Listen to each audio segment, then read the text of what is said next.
Good afternoon, everyone, or good morning. Welcome, and thank you for joining the International Foundation for Electoral Systems, or IFES, in our webinar series on elections during the COVID-19 pandemic. This is the fourth installment in our series, following the first one back in May on perspectives from election management bodies, the second on electoral integrity and disinformation, and the third on increasing the active participation of youth. IFES supports electoral processes broadly defined across the world, and here in Europe, we have supported elections in European countries since the late 1980s.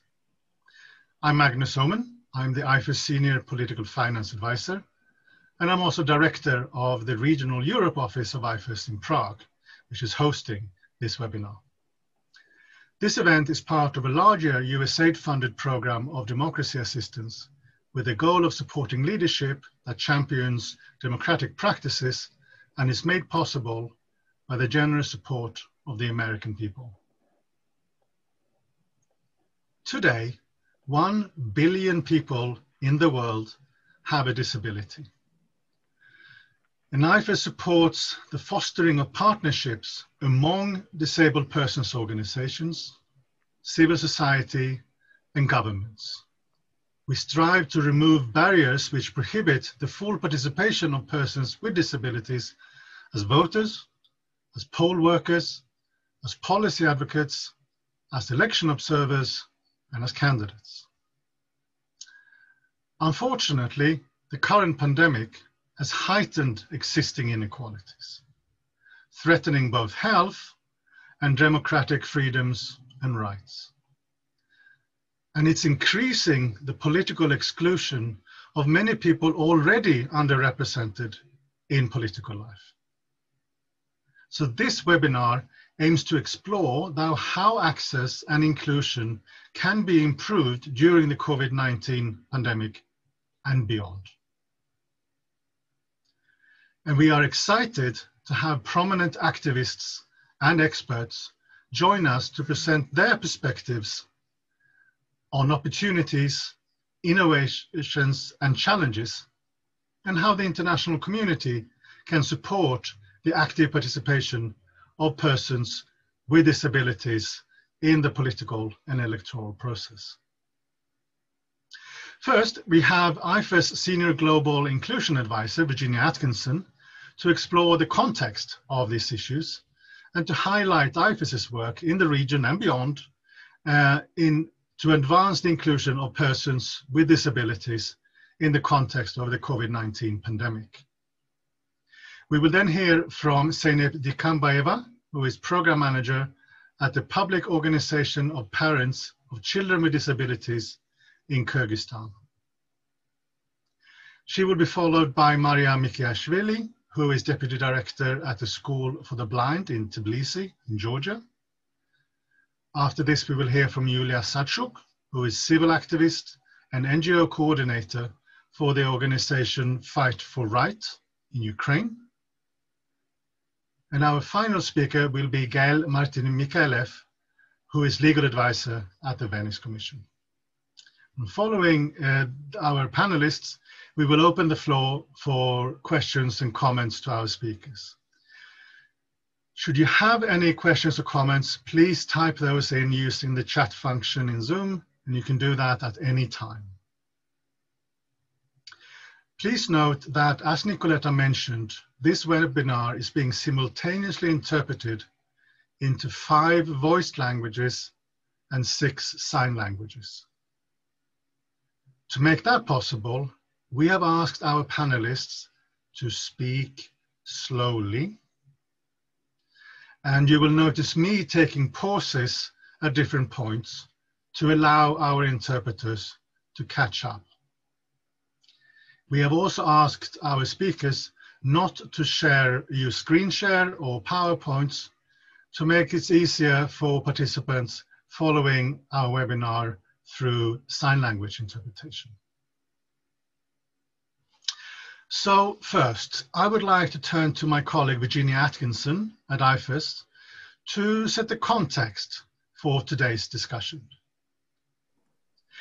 Virginia, what would you say are the main barriers that people with disabilities face to participation in political life? Good morning, Magnus. Everyone, I'm looking forward to this conversation today. To answer your question, there's quite a few barriers, unfortunately, that many people with disabilities experience to participation in political life. One of the biggest ones is actually discriminatory legal frameworks.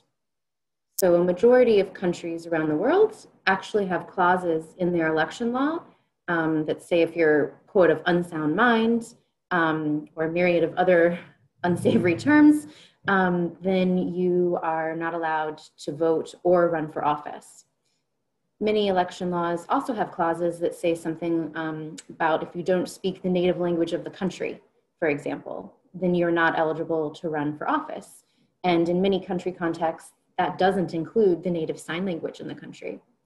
So these legal barriers are really a huge issue because it doesn't matter what other steps we take throughout the electoral process to make it accessible and inclusive if there's this very first stumbling block with the legal framework. I think when we talk about barriers to political participation, the first thing that many people think of is also physical barriers. So access to polling stations, to political party headquarters, parliaments, debate venues. In many countries around the world, even including here in the US, there was a recent study that actually only about 40% of polling stations here are accessible. And the side effect of making polling stations accessible is that many of them are in schools. So if every country around the world was to make all of their polling stations accessible, we would also be making schools more accessible for students and teachers with disabilities. Another barrier that we see is related to inaccessible information. So political party manifestos and voter education information are rarely produced, for example, in easy to read, or sign language, or Braille, or large font. So it's difficult for people with disabilities to have accurate information, both on who to vote for and what the process of voting is and where they should go. And then one of the last really large barriers that we see is related to stigma and discrimination. So over the last several years, we've been seeing a big shift to political life moving online. And one of the other big side effects of that is unfortunately an increase in hate speech and ableist speech. And when I say ableist speech, I'm referring to sort of derogatory terms that are associated with disability being directed at people with disabilities themselves, or using those terms as an insult to someone who doesn't have a disability. So there's still a lot more work for us to do to make sure that the political process is accessible and inclusive. Thank you, Virginia. And of course, these issues have hardly been improved with the current pandemic. So how is COVID-19 impacting the political participation of persons with disabilities? Yeah, so as I just mentioned, the move online, the move of political life online has actually been accelerated because of COVID. And the digital divide is disproportionately impacting many people with disabilities. Not all people with disabilities have access to internet at their home, for example, so they can't engage in webinars like this one, or get out the vote initiatives that might be on social media. Some people with disabilities might not have access to laptops or assistive devices like screen readers that they may have had in their offices. We're also seeing a communication barrier with the personal protective equipment with PPE. With the increased use of face masks, it's making it more difficult for people who are deaf or hard of hearing because the masks block visual cues like facial expressions and lip reading and emotions. A good point there is that we are seeing some solutions, and there's been the development of clear masks, and that helps with lip reading. So it's not all bad. And we do have an opportunity to sort of build back better with many of the alternative measures that are being discussed right now. So for example, in many countries around the world, because of the pandemic and fears about showing up to vote in person, countries are exploring online voting or postal voting or advanced voting as a response to the pandemic. And all of these different alternative measures could benefit the disability community if they were made permanent.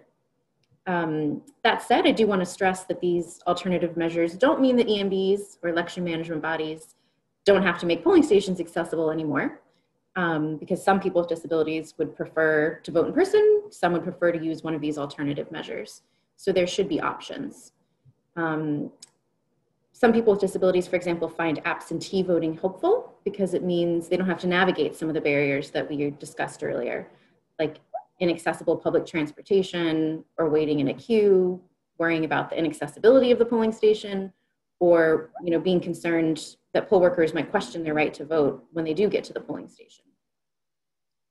So in the current context, absentee voting also provides a way to safely vote without risking exposure to the virus. And some people with disabilities are immunocompromised or might have a pre-existing health condition, which might put them at an even higher risk from the virus. So avoiding exposure, becomes particularly important in that case. In addition to mitigating the risks around the virus, there's also some benefits around independence and privacy for some voters when they vote from home. So they can use their own assistive device, like an adapted keyboard or software such as a screen reader or voice recognition software if they have it, to mark their ballot, which wouldn't be available in the polling station. And this is something that's been discussed quite frequently, actually, here in the US, for example. There's an estimated 7 million adults that have a visual disability, and advocates here are concerned that some might choose skipping voting altogether rather than risk catching the virus or having their ballot privacy compromised because, for example, postal voting isn't accessible to people who are blind. So the pandemic has really reinforced an already existing need for accessible voting options for people with disabilities. Okay, so there are quite a lot of challenges, but before we get too discouraged, we need to discuss how we can improve the situation. What are key best practices or lessons learned that we can draw from around the world on political inclusion of persons with disabilities in the pandemic context? Mm-hmm.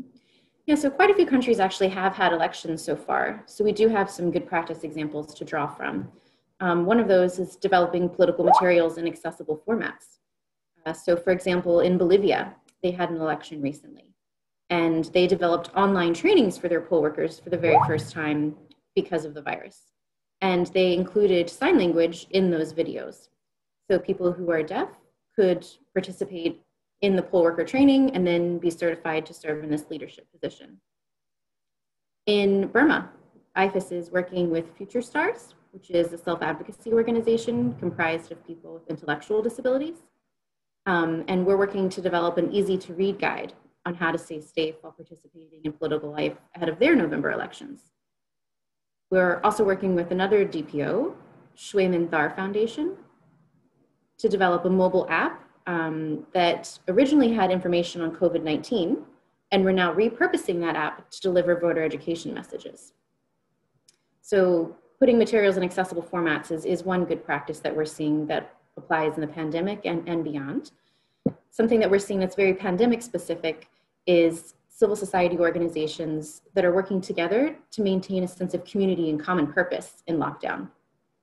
So for example, in Kyrgyzstan, we supported a group of young people with and without disabilities to organize Instagram live sessions, which were focused on how to deal with sort of the isolation and the anxiety that's brought on by lockdown, as well as the hygiene measures to prevent the spread of the virus.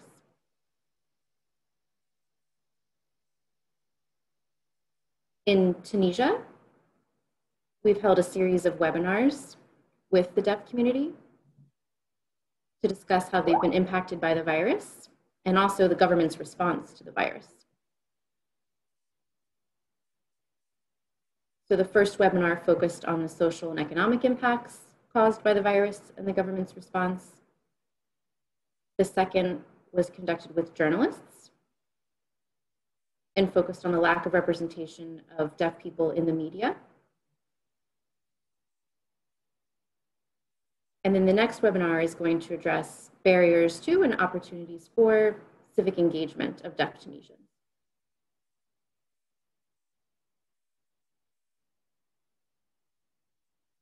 Then the third thing is something I think we're all familiar with, and that's moving in-person trainings and advocacy and workshops online. So for example, in Pakistan, IFES had been planning to do an in-person training with a group of women with disabilities on how to advocate with the government on public policy reform.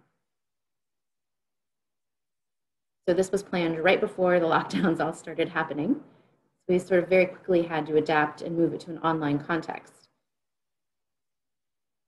So what we did first is conduct a survey with all of the participants to see, do they even have access to internet at home to do an online training? And if so, how long could they participate in an online training? You know, what type of technology did they have at home? You know, a laptop versus a phone, because that might influence the types of activities that we could do on the online training. And we also asked about reasonable accommodations that they might require in order to participate in an online training, because the answer to that question is going to be different than when we had been planning to do it in person.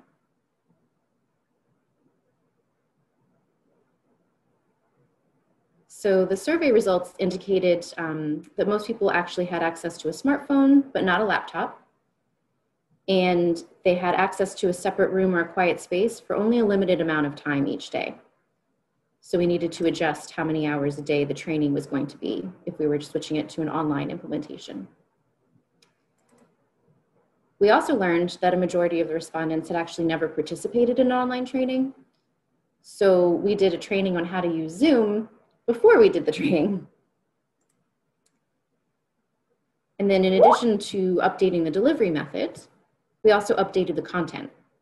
So the curriculum now focuses on building participants' capacity to identify government bodies in charge of the COVID response and to identify the current, COVID response policies and any gaps related to disability inclusion in those policies. And then also we updated the curriculum to include more focus on virtual advocacy techniques so that everyone could make sure that they're focusing on remaining safe while they're staying at home during the pandemic. So those are three areas that we're seeing good practices emerge in terms of materials in accessible formats, maintaining a sense of community and common purpose, and then tailoring trainings and workshops from in person to online. Thank you very much, Virginia. We'll take a brief pause to allow our interpreters to catch up.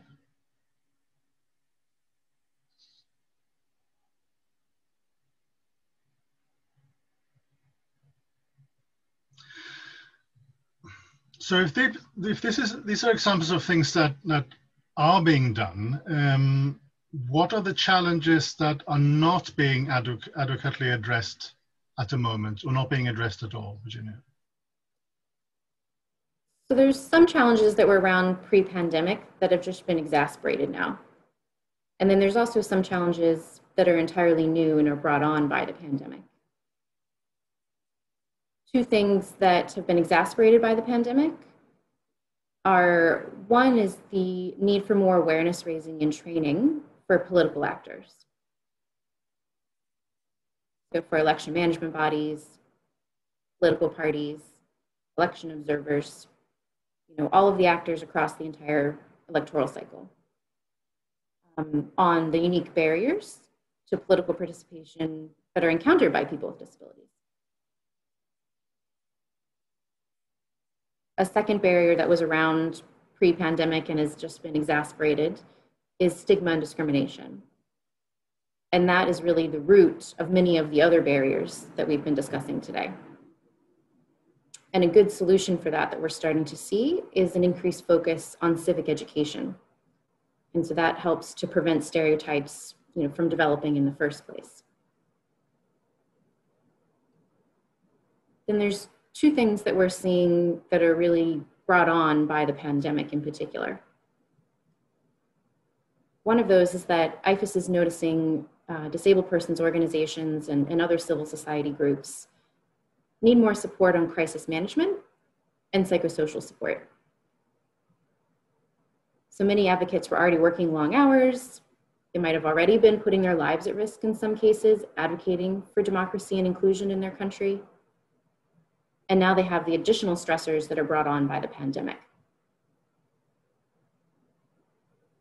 And then the second thing we're seeing that's new because of COVID is the sort of shifting funding landscape. So understandably, many donors and international development actors have been prioritizing health programs, but there isn't necessarily always the link being made there that quality health responses depend on a participatory and well-functioning government. So we shouldn't forget the importance of democracy and governance work to effective COVID responses. And many of our civil society partners and DPOs are seeing the work that they were doing on democracy and governance being sort of shifted and that funding taken away to health programs. So once this immediate impact of the pandemic is over, we could see secondary impacts related to the situation on democracy and governance in these countries. So those are some of the challenges that were somewhere around pre-pandemic and some that are new now. Thank you very much, Virginia. Thank you. We will now hear from our panelists on how they are working to mitigate the barriers to political exclusion. And first up, before I hand over to our first panelist, Seinep Dyikanbaeva, we're going to take another short break to allow our interpreters to catch up.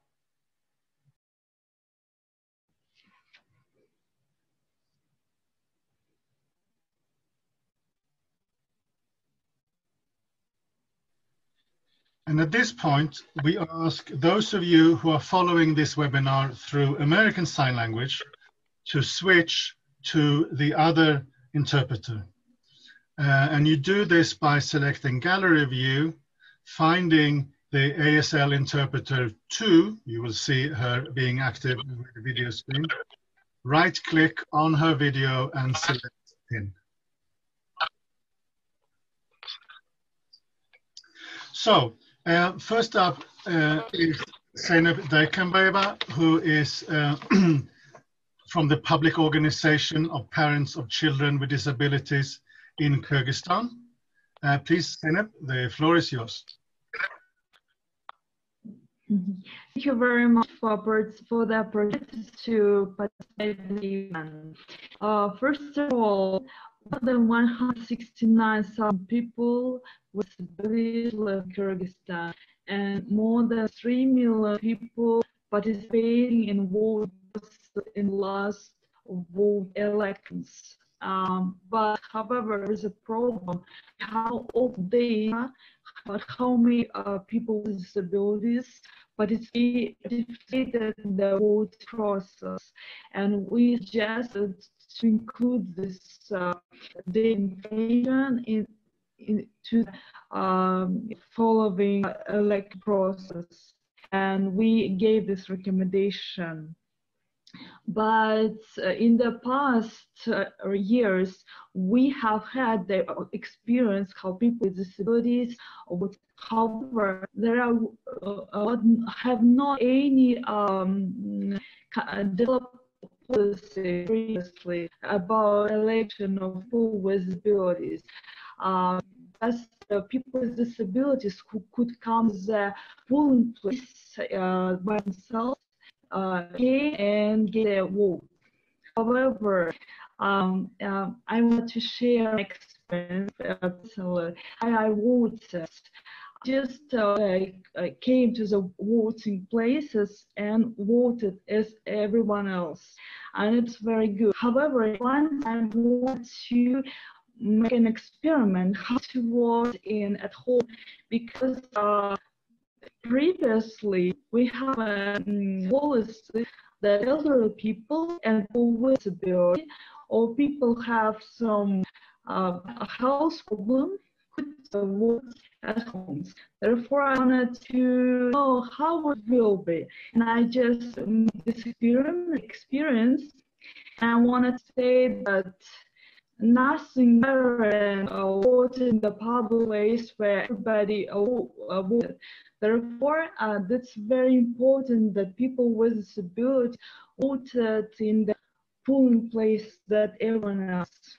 And thank you very much for IFES that they work with their partners with election commission in Kyrgyz Republic to create the conditions that people with disabilities could participate in the process, and not just to give the votes, but to be candidates. And now we have a big progress on it. For instance, because of the IFES working in the Kyrgyz Republic, we have a new legislation that allows people with disabilities to require the states of valuing a certain condition of persons with disabilities, such as braille system, accommodations for people with disabilities, just like a personal assistance. That's very important because now we have a developing policy on people with disabilities in voting process, and now also people with disabilities started to participate in the process, such as candidate for the soon election process. Two persons with disabilities from each parties. Now we have 17 parties. They become a candidates. Before it was only one deputy in the parliament who could became a parliament member. That's a very huge progress for our countries. And also, I wanted to say that the people with disabilities in Kyrgyzstan, they also become a very active participating in the observation process, in the monitoring process. And the IFES also doing the pre and monitoring and post-monitoring process of election, how it now is going on. For instance, now 65% of the voting place are accessible. However, we have a vision like if we install a ramp, this is an accessibility. However, it's not enough. Therefore, we just recommend the state to create all conditions for equality, that people with disabilities could vote as everyone else. And also people with disability hired to the election commission, and they are now work to the call staff. That's also very good progress in this area. However, rather than we have this progress, we have several problems.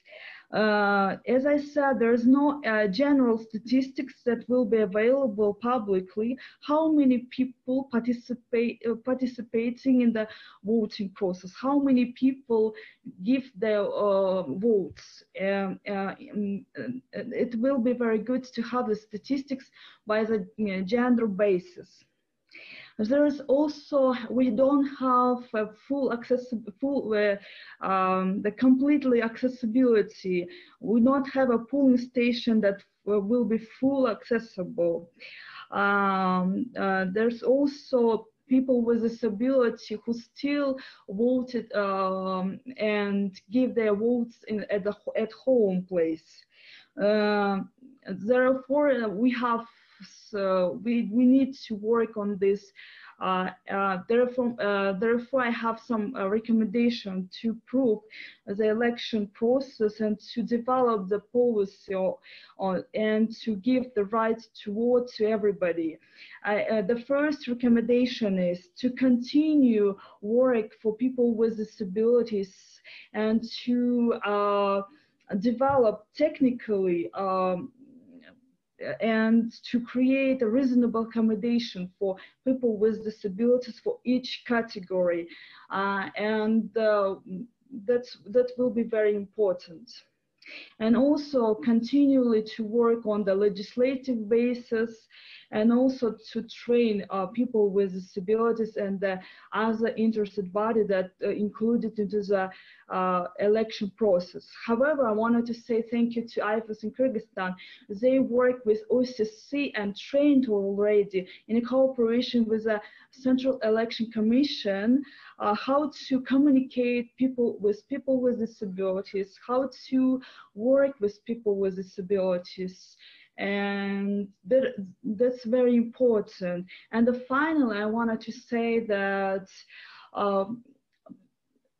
that never we have to be satisfied that we have full realization of people with disabilities in every area, that every right of people with disabilities fully accomplished. That's the same is for right to voting. Therefore, we're just keeping forward. Thank you very much for opportunity to talk to you and to present the situation in my country. Thank you very much. And if you have a question, I will be very glad to respond on them. Thank you. Thank you very much, Seinep. We'll take a very brief pause to allow our hardworking interpreters to catch up. I'm sorry that I didn't keep the pause. I'm so sorry. Not at all. Not at all. That's on me. Okay. I next then hand the word to Mariam Mikiashvili from the School for the Blind in Georgia. Mariam, please. I didn't hear, sorry, I didn't hear. Sorry, thank you, Seinep. We are just moving on to the next speaker, Mariam Mikiashvili. Thank you.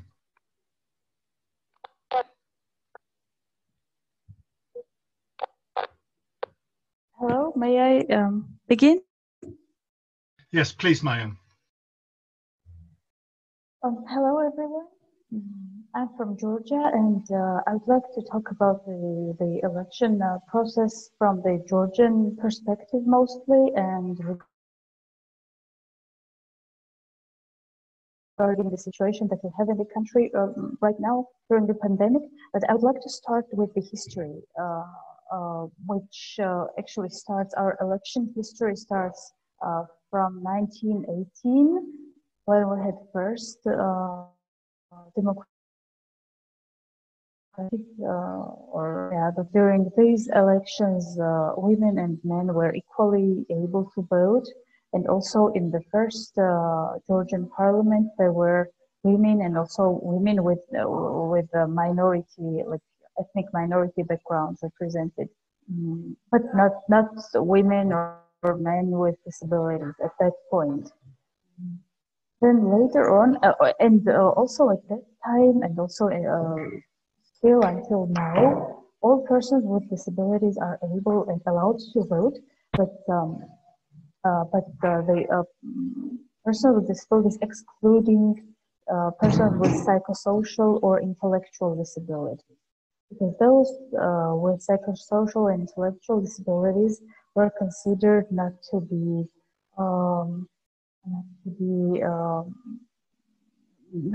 have the right to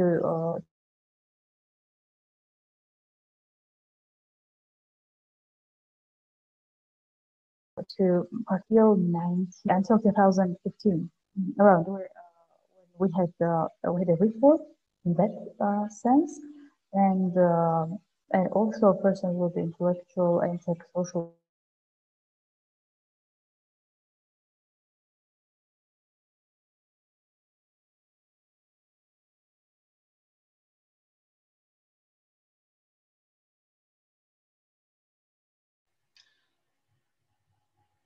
Okay, we may have an issue with Mariam's internet connection. Election process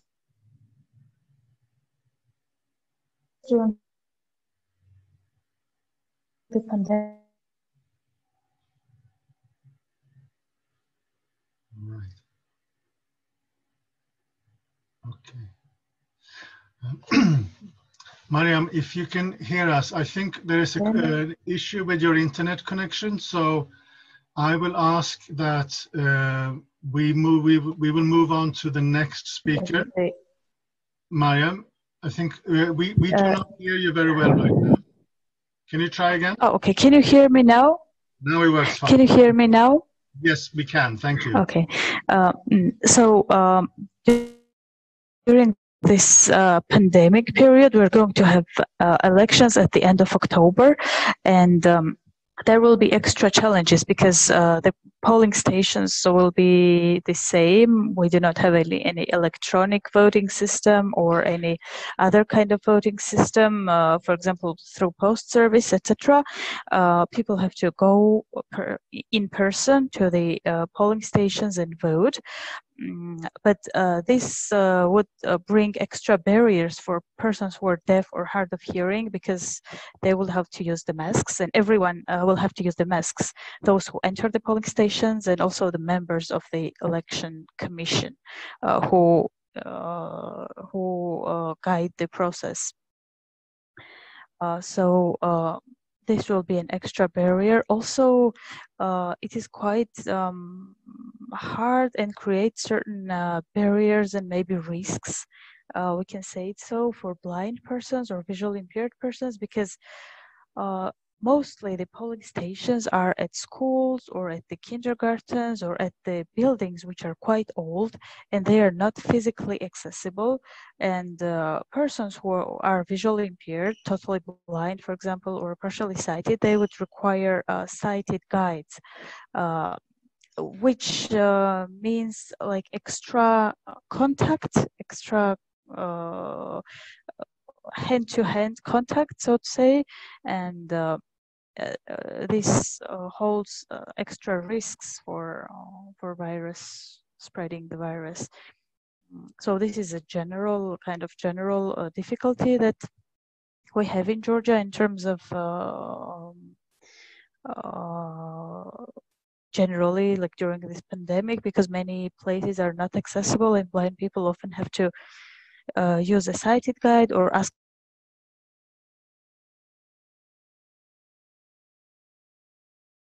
for help, just a stranger. This really carries quite a big risk. But this also applies to the election process.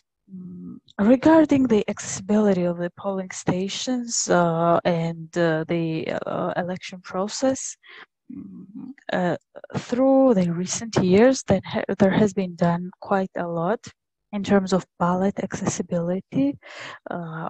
For example, for blind and partially sighted, there are accessible kind of ballot frames where you place a ballot and you have the appropriate numbers on this frame in braille and in tactile format, and then you can mark the number you wish by yourself. This is not restricted. So this was a very big step forward during the recent years that we have.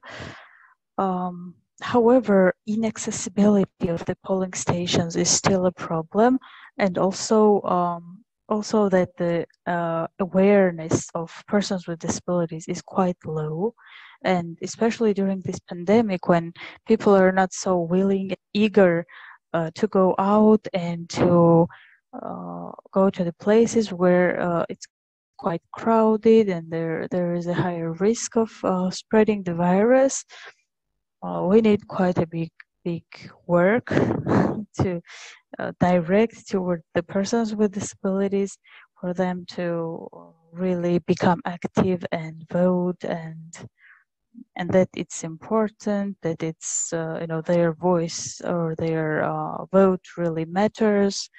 And this is a quite huge work, which so far has not really been done in such a way that it's directed to the persons with disabilities. Of course, general awareness raising campaigns are going on, but nothing that is directed to the persons with disabilities. And also, in terms of information accessibility, all the videos or advertisement that's made regarding the elections, the election commission usually tries to make them accessible for deaf, and they put captions. or sign language interpretation to the videos, but none of them have, for example, audio description for blind, which of course makes it less accessible for blind users.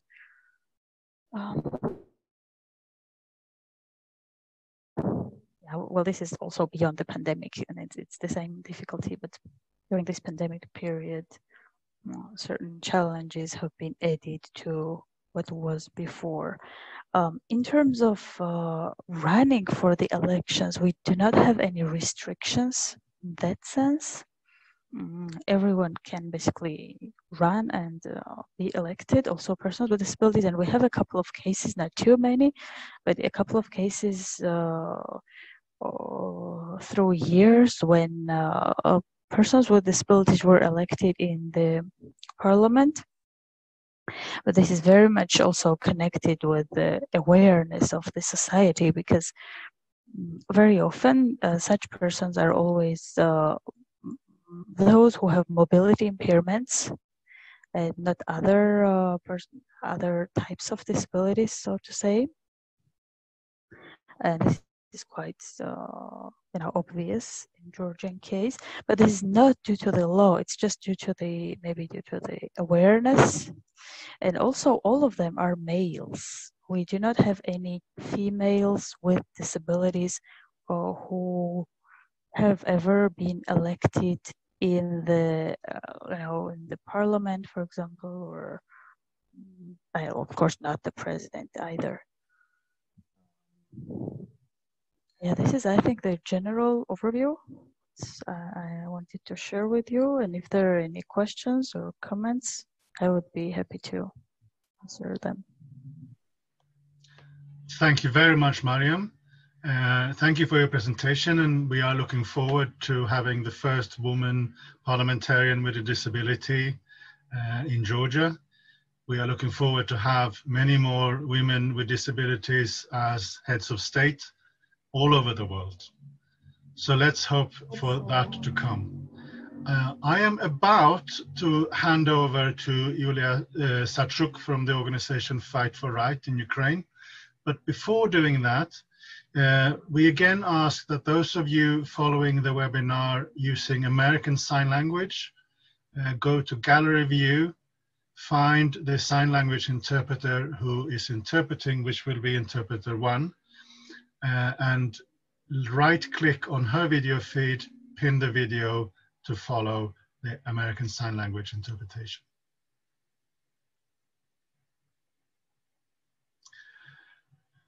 Please, Yuliia. You are muted still.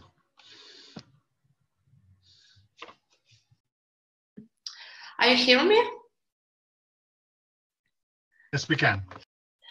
Okay, thank you, Marcus. Thank you, colleagues. I will try to highlight the issues that my colleagues didn't mention, but I also like to start about overall situation with political and electoral participation of people with disabilities, and to make special stress on women with disabilities political participation. We have in our parliament the first member of parliament with woman with disability, and it's a great win for us, and we are proud of this. And also after new members of Central Election Commission of Ukraine were elected in 2019, the process of developing new electoral code of Ukraine became more active. Positively, that President Zelensky personally paid special attention to the issue of accessibility and inclusiveness during the new electoral code developing.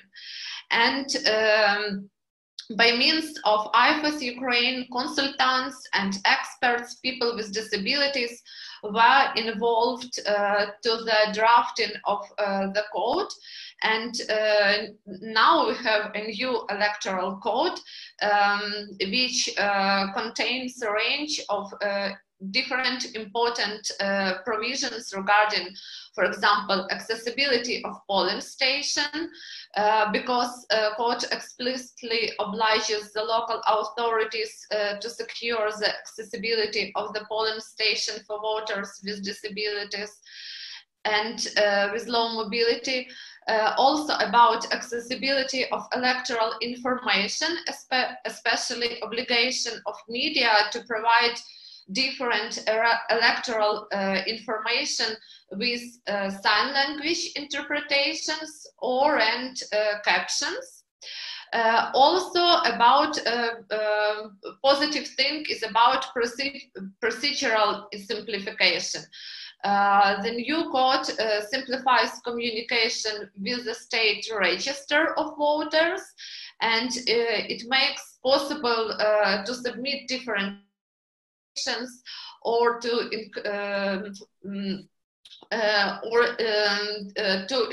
inclusion in the register and correct the errors online, which is very useful for people with different kinds with disabilities.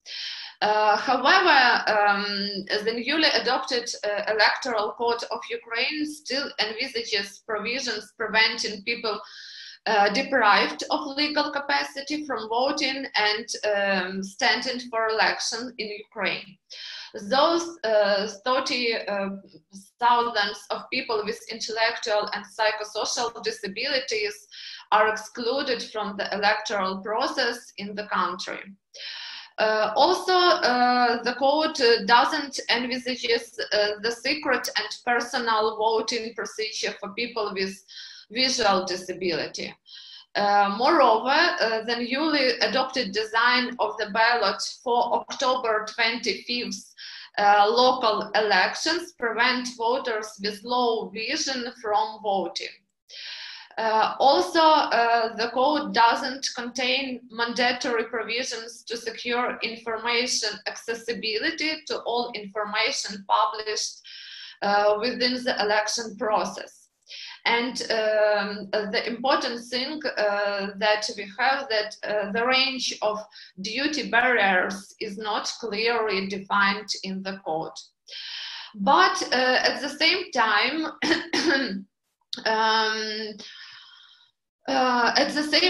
the positive things that I can highlight, that we are very thankful for Central Election Commission that together with IFES Ukraine initiated in December 2018 special Central Election Commission working group on accessibility and people with disability rights.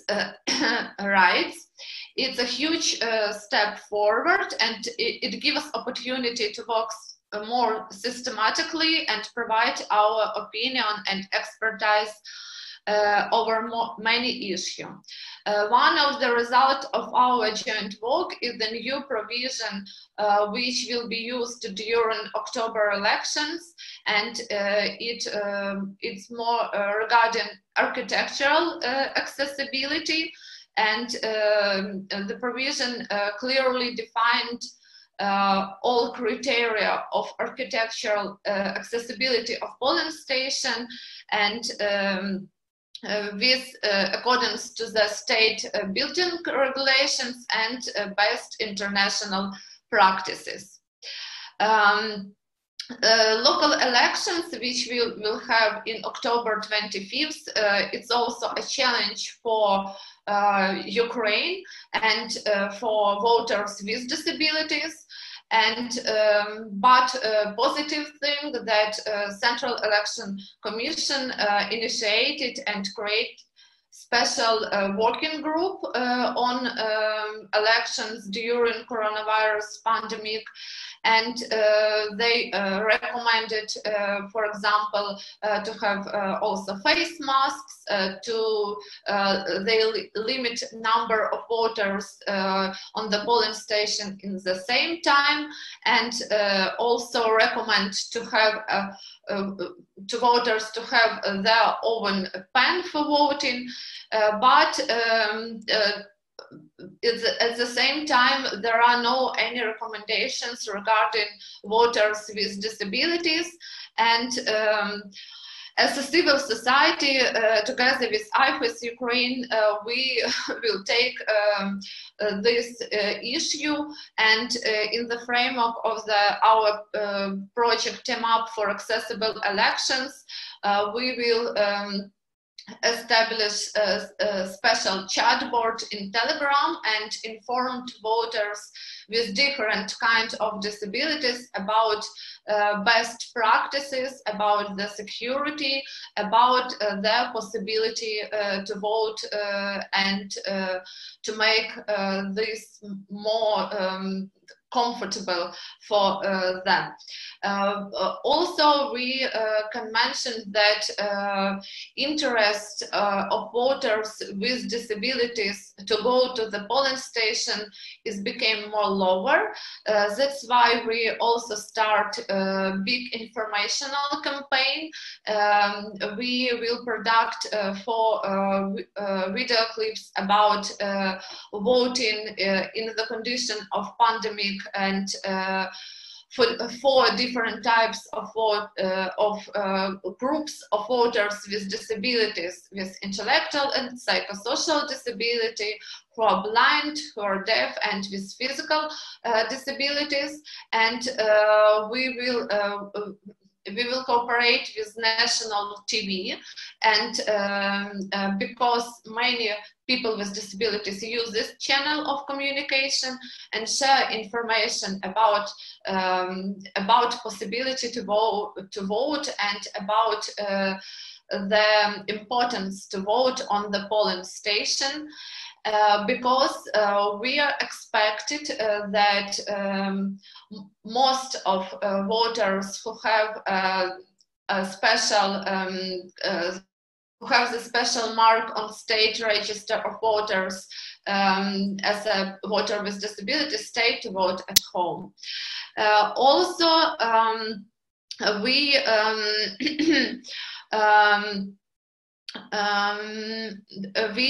continue to work on electoral and political participation of women and girls with disabilities. And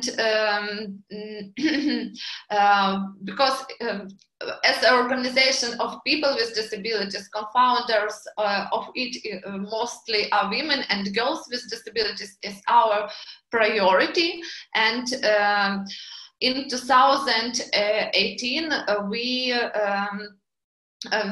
conduct special survey at the boarding school for between young boys and girls with disabilities, and we receive results that show us that only that with the same interest in politics from boys and girls with disabilities, the number of boys who are ready and who are ready to be active in politics is 70%, but through girls with disabilities, this number is only 30%. That's why we start. Also, Ukraine doesn't.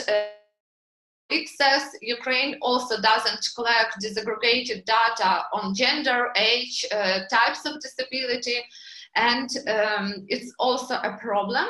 And that's why we started, it was for us one of the reasons to start School of Political Leadership for Women and Girls with Disabilities, supported by IFES. And in 2019,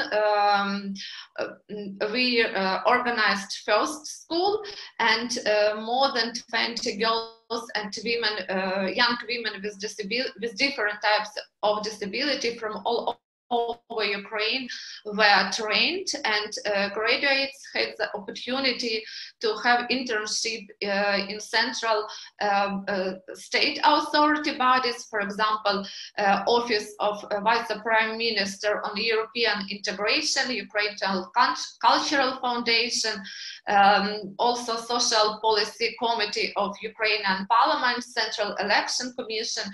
And now we are proud that one of our graduates who is blind, thanks to the knowledge and contacts gained during the school, she got a job as a teacher, and now she's also, she became a candidate for the during local elections for the Kyiv Regional Council, and it's our big thing to proud. Also during the development of shadow report to UN regarding CRPD implementation, together with Kyiv International Institute of Sociology, we conduct survey on disability rights situation in Ukraine, and we have a range of questions about political participation of people with disabilities. And since it will be the first national representative survey on disability, we will be able to receive the qualitative data to analyze and to take action forward to improve the situation, to advocate, and to be active in this sphere. Regarding additional barriers, I could mention thought that our woman candidate share with me that it concerns about to organize meetings with voters offline, but at the other hand, she thinks that it's a great privilege to invite more wider audience to attend online meeting, and also I think one of our main challenge that people with disabilities, voters with disabilities in Ukraine don't receive sufficient step-by-step information about how they could vote in these conditions of pandemic. I think that the main things, thank you for all, and will be great for questions. Thank you. Thank you very much, Yuliia. Thank you for that. I am about to hand over to, excuse me, to our last speaker, Gaël Martin-Micallef. Before doing that, we'll take a brief pause to allow our interpreters to catch up.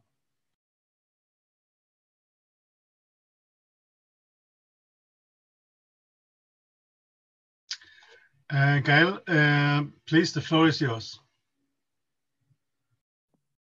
Thank you very much, Magnus. Hello, everyone. I will start with a very brief anecdote. I was part of the first signatories of the Bill of Electoral Rights for Citizens with Disabilities, which was signed in September 2002, so far before the UN Convention, in Sigtuna, Sweden. At that time, there was, among other colleagues and who became friends, Richard Sudriet, the former president of IFES, among other colleagues.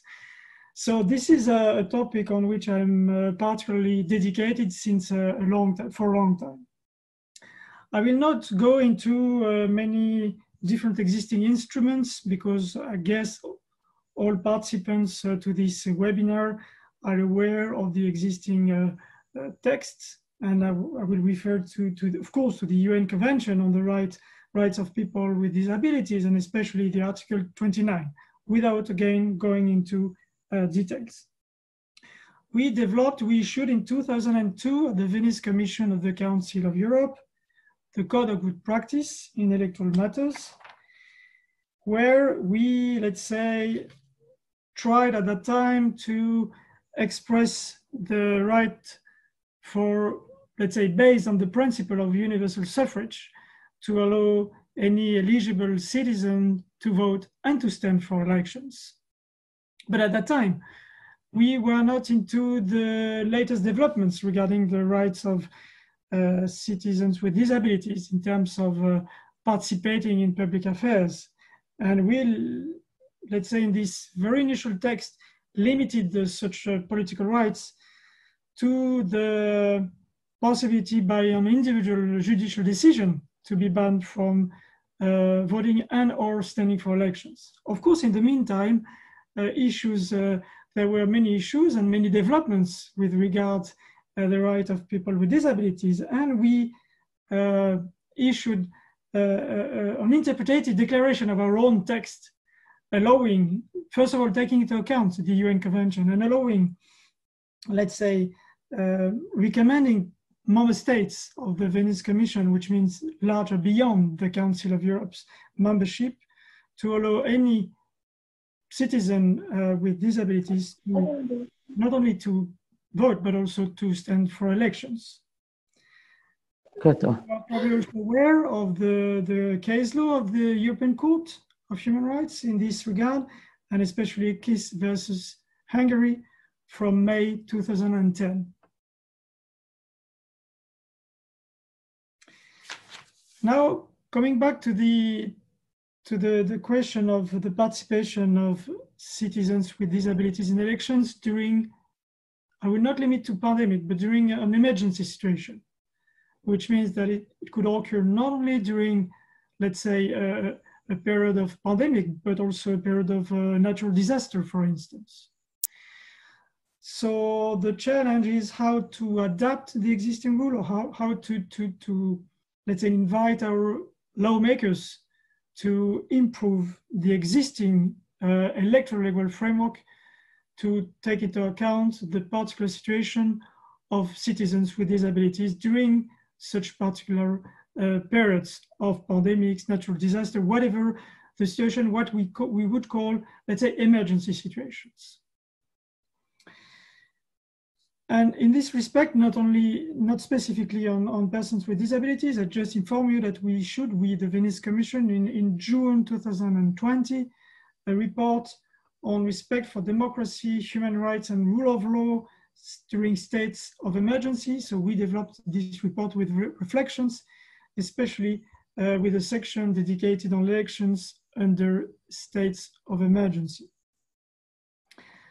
Now, what could be the impact of such elections held under states of emergency, especially on electoral rights of citizens with disabilities? Well, my personal considerations would be first, not to, or let's say, the effort to avoid any blanket restrictions on any category of citizens, to take into account the proportionality when decisions, especially restrictions or legitimate restrictions on fundamental rights, to the situation of different categories of citizens, including citizens with disability. Referring to the fundamental rights, to the right of expression, the right of assembly, and other fundamental rights, let's say, dealing with elections and the right to free elections. So this is my first point, probably taking into account the importance of the proportionality in potential legitimate restrictions to such fundamental rights.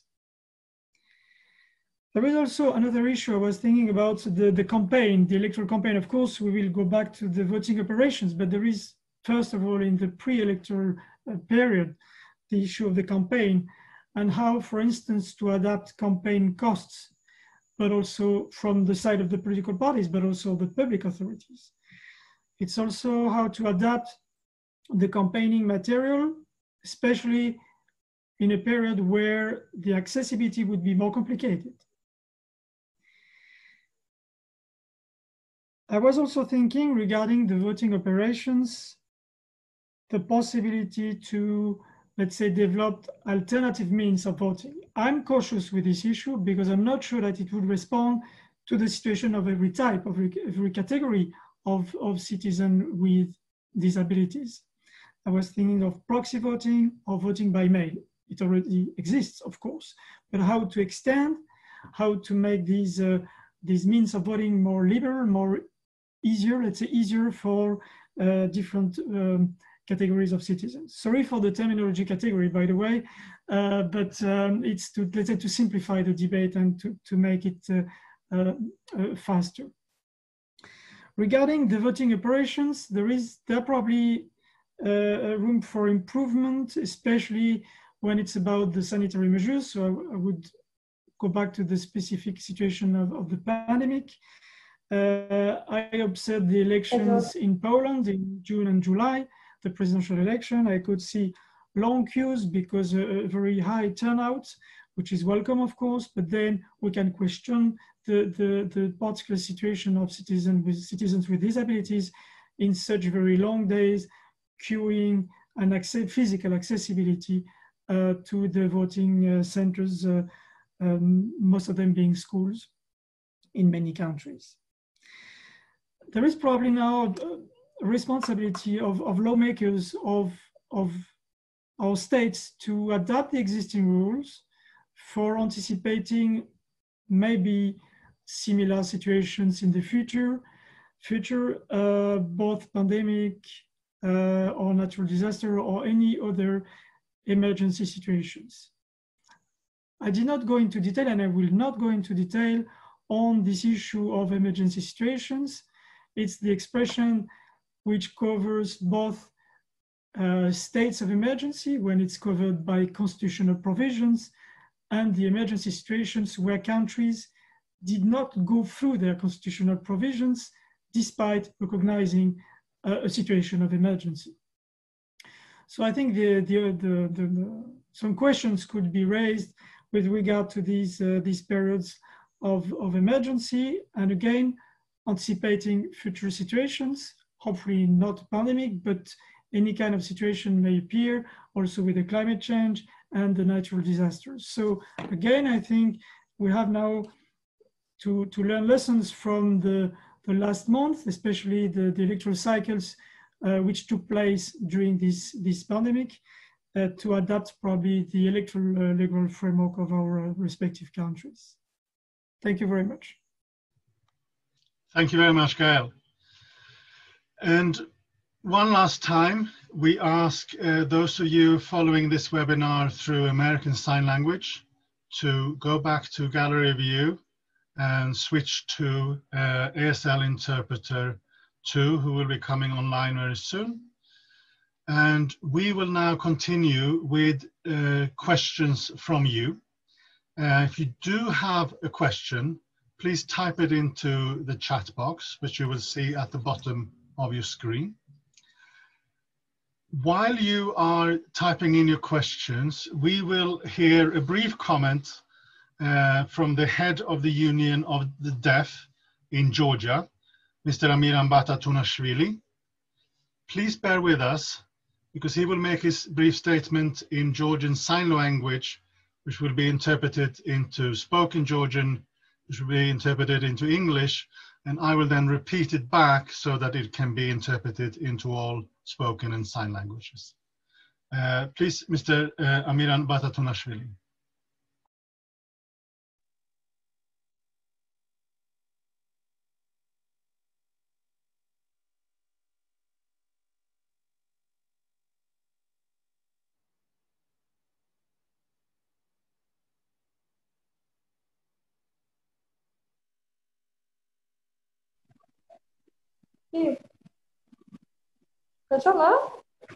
Virginia.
Can we ask our Georgian Sign Language interpreter to switch her audio channel to English? Otherwise, we cannot hear her, I'm afraid.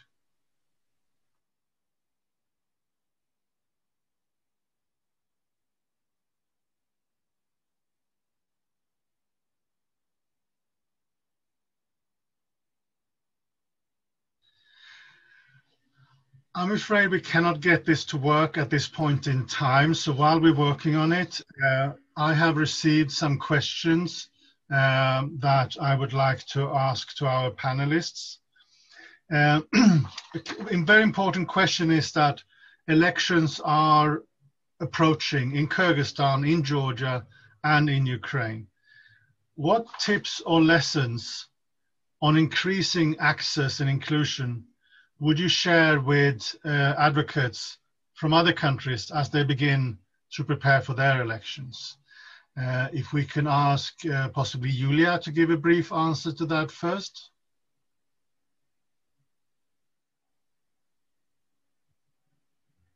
Or Mariam.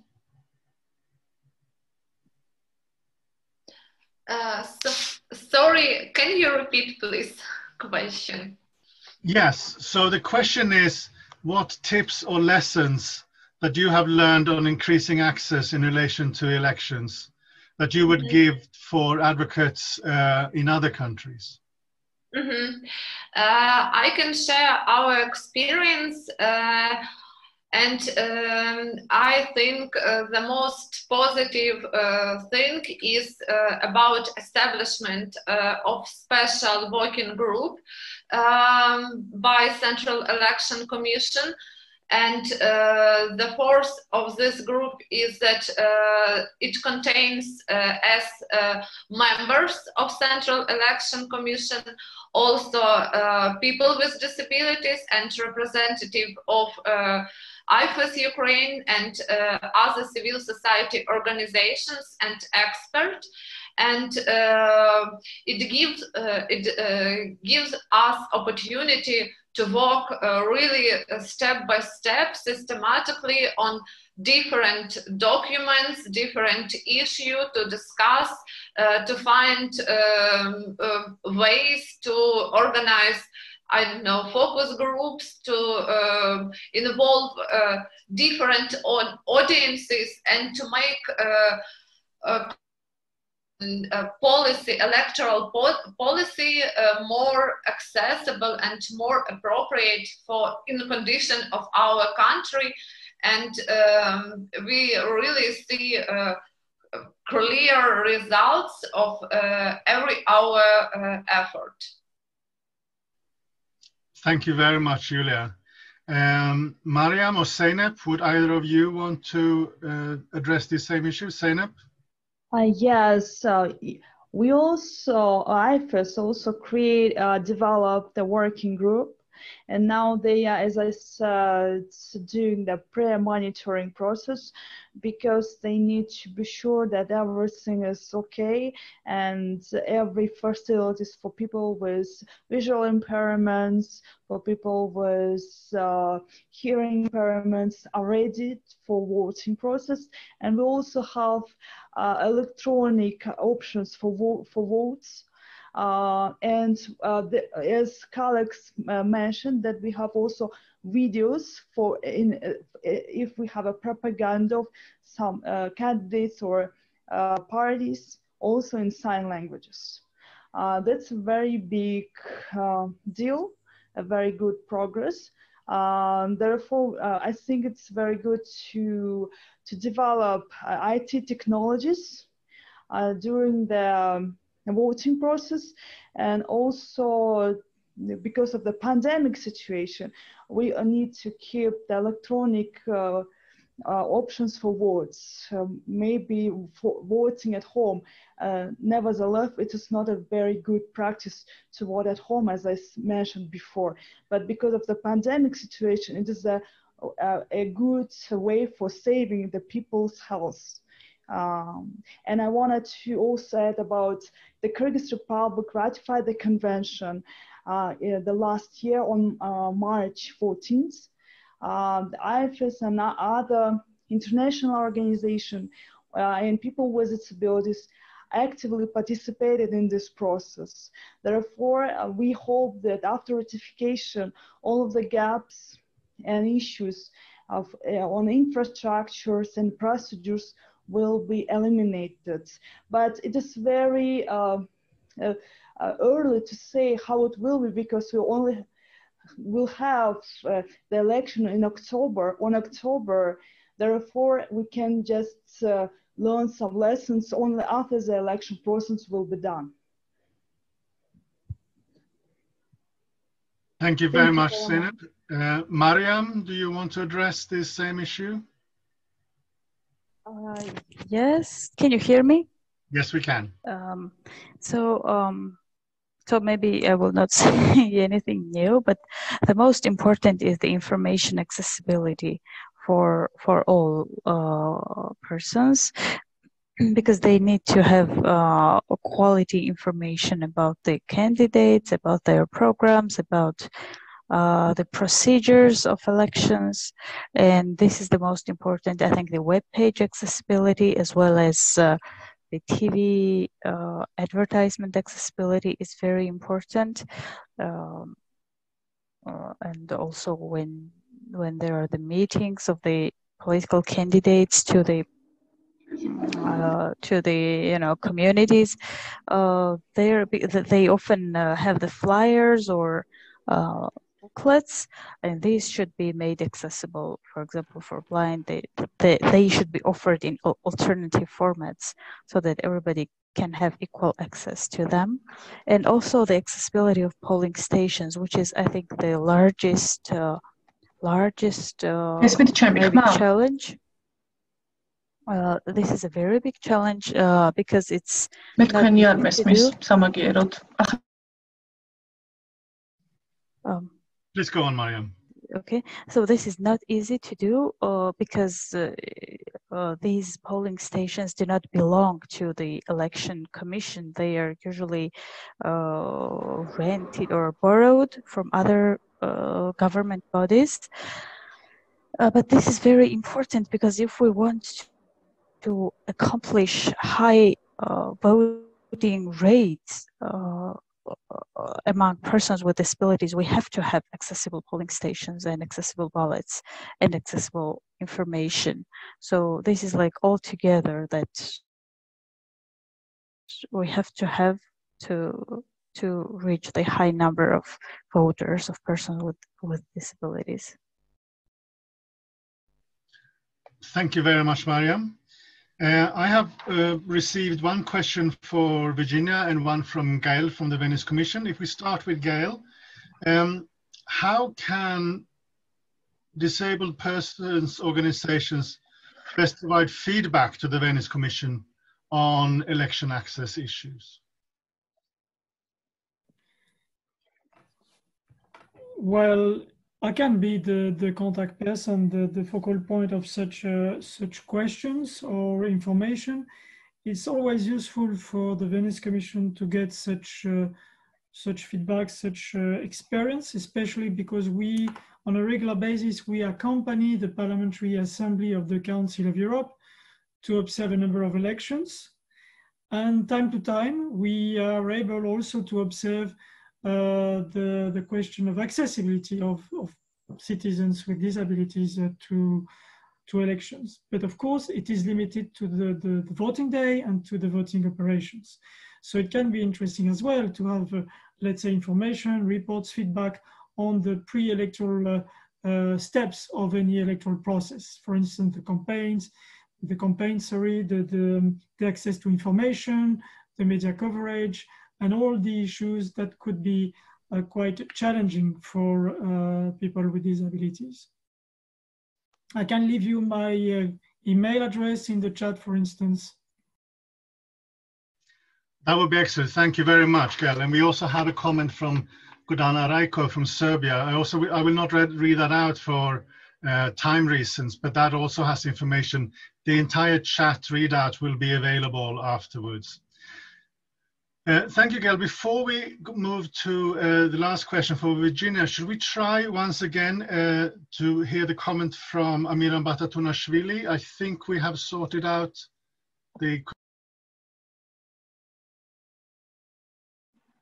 თარჯიმას ვთხოვ, რომ ქართულად ვისაუბრებ და თარგმნოს.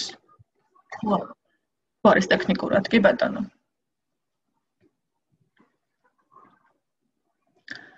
ძალიან საინტერესო დისკუსია, დიდი მადლობა მინდა გადაგიხადოთ ამ თემის წინ წამოწევისთვის. მნიშვნელოვანია ერთ-ერთი საკითხი.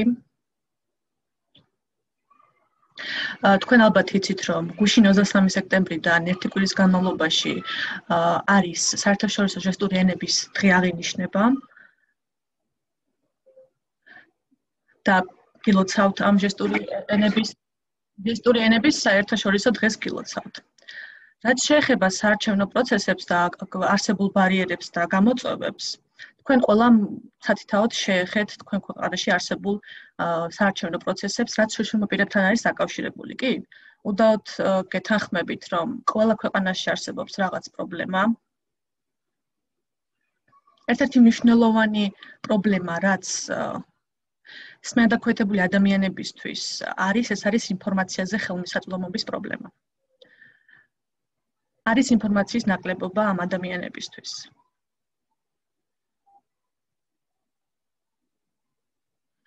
სმენდაქვედებულ ადამიანებს არ აქვთ იმის შესაძლებლობა, რომ აირჩიონ რომელიმე პარტია. რეალურად მათი გეგმები, სამომავლო ინიციატივები ამ გეგმის მოსმენის საშუალება არ გააჩნიათ მათ, რადგან თითქმის გარდა სარეკლამო ინფორმაციებისა, სხვა კონფერენციების, სხვა შეხვედრები არ ითარგმნება ჟესტურ ენაზე.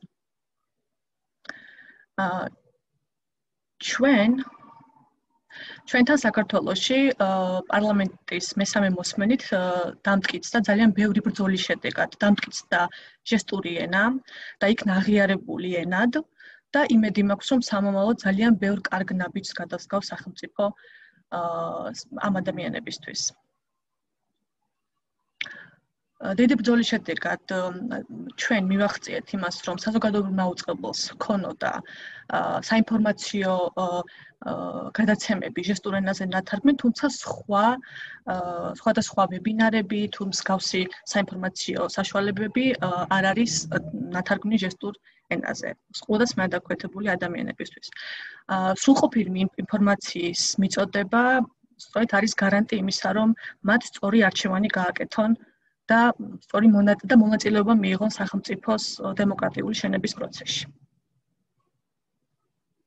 და მხოლოდ უბრალოდ სამწუხარო ფაქტი ის არის, რომ ამაზე მუშაობის შედეგად მხოლოდ ამ წელს დაიწყო აქტუალური მუშაობა ამ თემის შესახებ. და მიხარია, რომ ნელ-ნელა იდგმება ნაბიჯები ზუსტად თანასწორუფლებიან გარემოს შესაქმნელად ამ ადამიანებისთვის და არა მარტო მსმენელ და ქვეითებულ ადამიანებისთვის, არამედ მთლიანად შეზღუდული ცდილობის მქონე ადამიანებისთვის. მადლობა.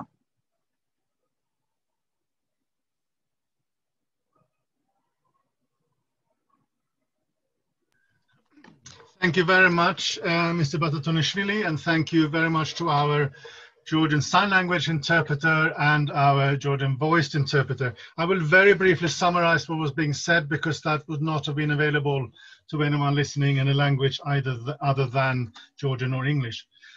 So Mr. Batatonishvili said how this was a very interesting discussion and very important topic, noting that we have just experienced the International Sign Language Day. He does realize that all countries have problems, and he stressed that for people with hearing disabilities, a hearing impairment, a major issue is access to information in a political and electoral context. That very often information is not provided in an accessible format. This includes in Georgia, although sign language is a recognized language in the Georgian context, which includes the fact that many webinars are not available in sign language, unlike this one. He did note, Mr. Batatonishvili, that work is ongoing in this area. Thank you very much, Mr. Batatonishvili, for that comment. Very much appreciated. I'm going to direct the last question to Virginia Atkinson. If you could identify just one thing that election management bodies can do to make elections accessible, what would that be? If I only get one, then the number one thing I would say that election management bodies can do is to consult with DPOs, consult with people with disabilities. So reach out to the different disabled persons organizations in your country and ask them what solutions would work best in your country context. Thank you very much, Virginia. We are approaching the end of our time together. I want to conclude the webinar by thanking all of our panelists for your presentations and your insights, all of our participants for being with us in this incredibly interesting webinar, to USAID for supporting our event. I want to give an amazing thank you to all our interpreters, both into spoken and sign language. Don't know how many webinars that I've had 11 languages simultaneously. And I want to thank our IFES staff who have worked very hard to prepare for this event. The next installment, both the date and the topic for this webinar series, will be announced soon, and we will be inviting you and hope to see you all at the next event. Until then, stay safe.